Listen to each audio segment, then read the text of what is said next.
Welcome back, fellow cardboarders. Do you remember the old textless player rewards cards that just had the name on there and their mana value? And that's it? Well, these were discontinued, but there might be a new player in town. Right under our noses, and no one is discussing that. It's time for...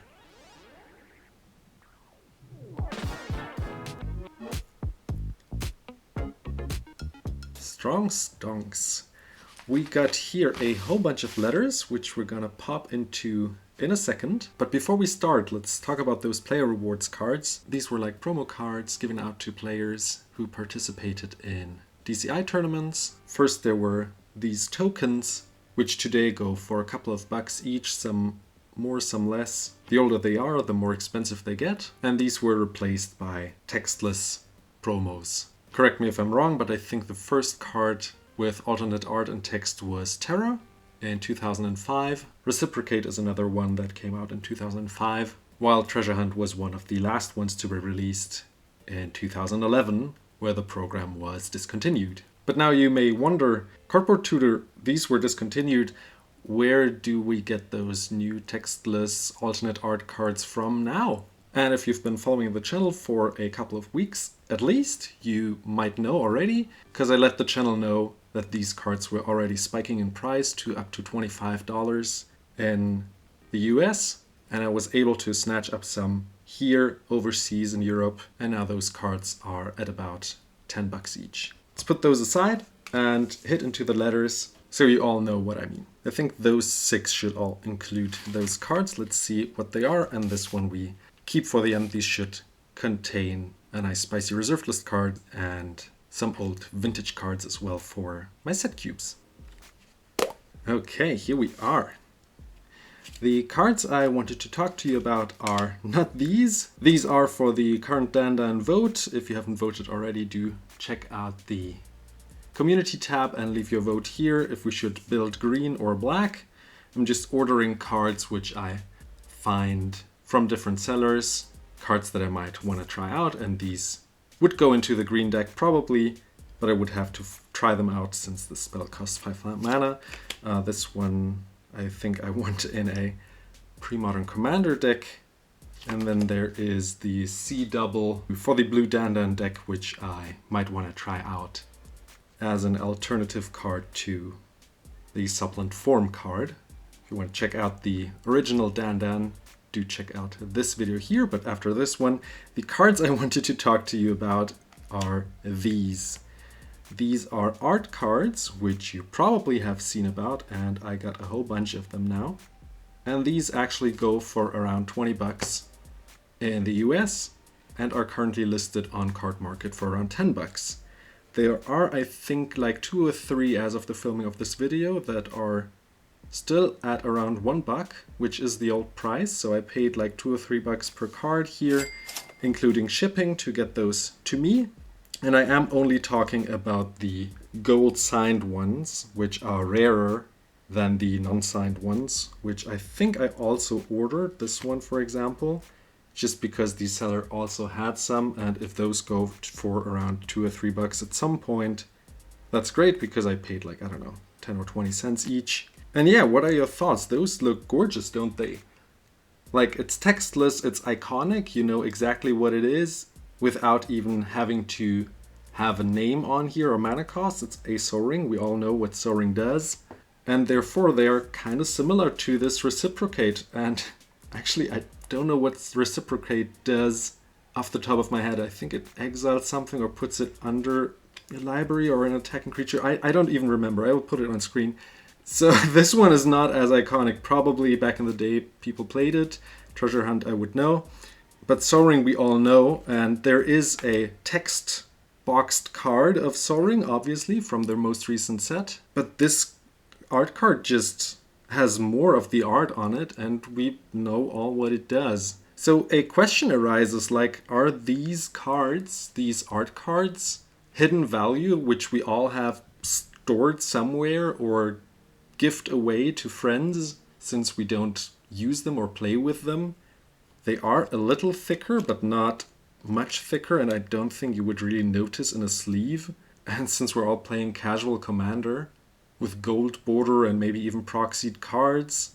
One could even argue gold border cards are also proxied cards. No one will really mind if you play a Soul Ring like this, but obviously talk with your playgroup about it. So I'm wondering, are there any other cards that could be switched out for an art card? Since it's iconic enough that people will recognize it and just know what it does, since it's eternally playable probably. Brutal Metal Banjo, for example, commented on my most recent post about those art cards, and they said that they are playing Warm Coil Engine, the schematic art, in their commander deck. They don't have to pay like, I don't know, what's a Warm Coil Engine right now, 10, 15 bucks for a Warm Coil Engine? Instead, they can just use an art card, which looks arguably even cooler, is full art, and everyone knows what it does. One thing that I notice about those art cards, many of them are in landscape mode. So in some way, these cards come into play tapped, since this would be the correct way to view them, but if you put them into play like this, similar to the Warm Coil Engine, aesthetically for me it just doesn't fit. But then again, there are some art cards which are iconic and in portrait mode, for example this Liliana of the Veil, and if you don't want to pay like 20-25 bucks, I don't know what Grandma Lily here costs right now, you could play this one. You have an alternate full art card here, and it costs you a fraction of the original card. And it looks amazing in my eyes.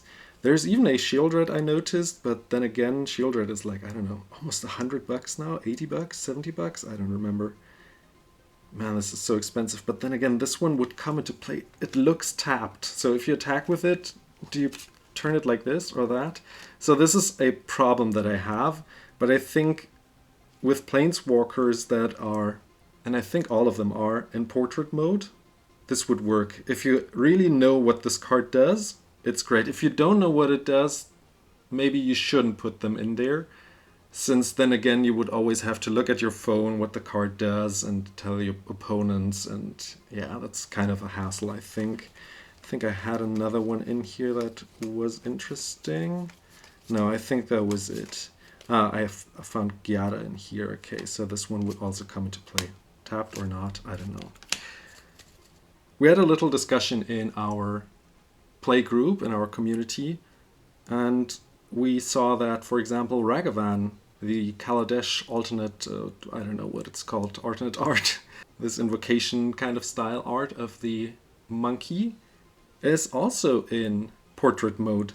Why not use Ragavan, everyone knows what it does, as an art series, alternate art, full art textless card as your commander? And just to be sure, if you ever encounter a player who's against you using that, maybe you should have an original art to switch them out, since they are, as I said, a little thicker and they bend a little differently. But in casual groups it should be no problem. One last comment, I think if you are getting some of the art series cards, I think you should go for the gold signed cards, since they are rarer and probably have a higher chance of going up in price, if at all. Because of their rarity, these non-signed cards are more common and therefore are harder to move in price. And if you are creating a Cardmarket account, do use CardboardTutor as your referral to support the channel, and it costs you nothing. Before we hit into this last letter, I wanted to say thank you for everyone who recently joined the channel.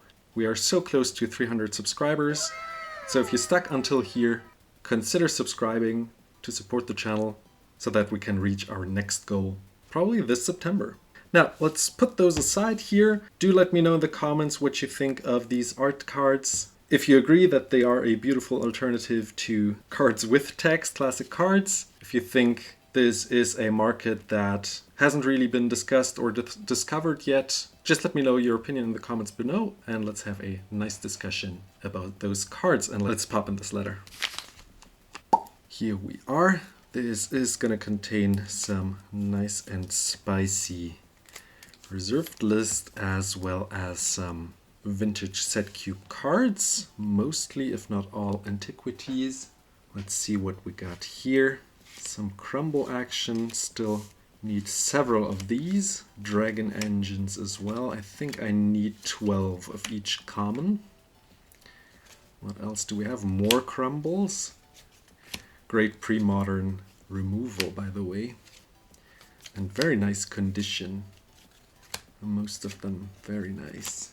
Some battering ram, also need those. So you can see a whole bunch of commons. I do like buying commons first before I buy the expensive ones. This one is extra, since I can play the set cube earlier with more cards instead of buying only a few expensive ones. So this one I just ordered if I ever build a Fallen Empire set cube to experience this rather fun set, and this should be, yes, the second chance in foil here. So this was listed as poor, so played condition. Let's see what the matter is with this one. Since the face of the card looks really nice and clean. And we only have a binder ding here apparently. No inking. Oh man, that's a nice card. This will go into my Hana pre-modern deck. This is a win con, and I will love to play this. Always remember when you have ring binders that you carefully go through the pages, that this does not happen with your cards.